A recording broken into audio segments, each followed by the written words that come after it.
We are going to do a really quick lesson about leads. So, adding some words before a quote to make it flow and sound like a complete sentence. So, what is a lead? We are talking about writing words before the quote that give the reader more information about what's going on. So, again, we're always writing like whoever we're writing to has never read this book before. So, we're giving them that extra information.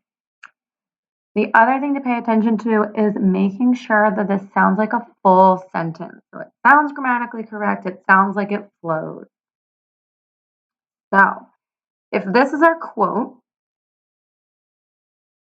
he looked over the 3 piles of straw, sticks, and brick in front of him, and without hesitation, he chose to take the bricks.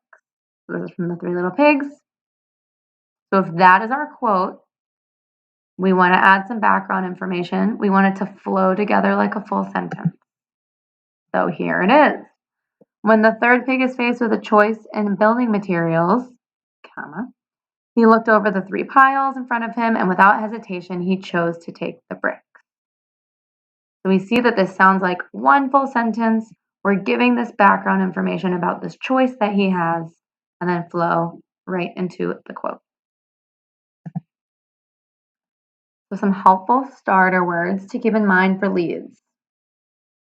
After, because, before, during, when, and while.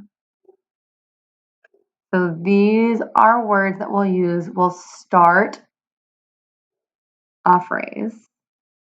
We'll put a comma in, and then we'll add that quote. So like, after breakfast in the morning, comma, quote, quote, quote. So fun things like that. Here are some things that leads clarify because we know that they're giving some background information. When and where the character is.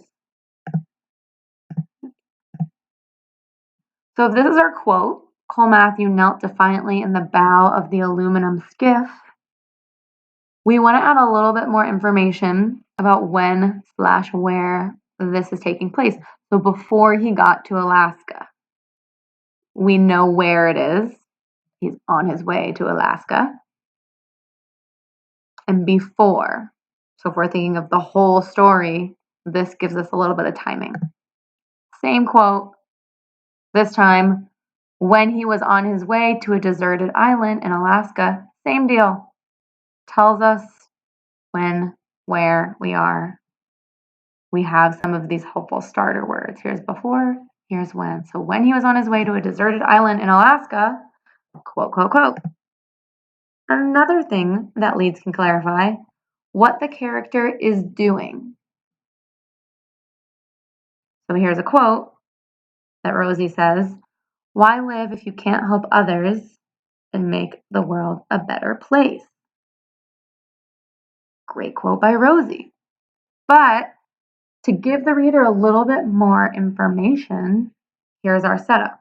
While treating Cole's wounds, Rosie asks, "Why live, blah, blah, blah." So we have when and where the character is, what they're doing, and then finally, who says the dialogue and or how they say it. So during his father's beatings, Cole would scream, "Don't, don't."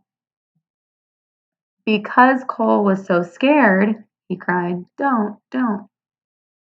So here are some of our helpful starter words again, right here.